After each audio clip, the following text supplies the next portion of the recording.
Hello everyone. Today we're exploring two fundamental cellular structures, the cell membrane and the cell wall. Both are crucial, but they serve very different purposes. First, the cell membrane, found in all cells. This flexible barrier controls what enters and exits the cell, like a selective gatekeeper. It's made of a phospholipid bilayer, two layers of lipid molecules with water-loving heads facing out and water-fearing tails facing in, plus proteins, cholesterol, and carbohydrates for specialized functions. The key feature? Selective permeability. It lets some molecules through while blocking others, maintaining the cell's internal balance. Now the cell wall, found in plants, fungi, and bacteria, but not in animal cells.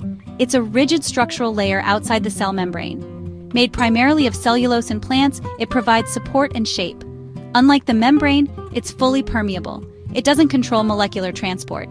Here's the key comparison. Cell membrane, found in all cells, flexible, selectively permeable, controls transport. Cell wall, only in plants, fungi, bacteria, rigid, fully permeable, provides structure. Think of it this way. The cell membrane is like a security checkpoint, controlling entry and exit.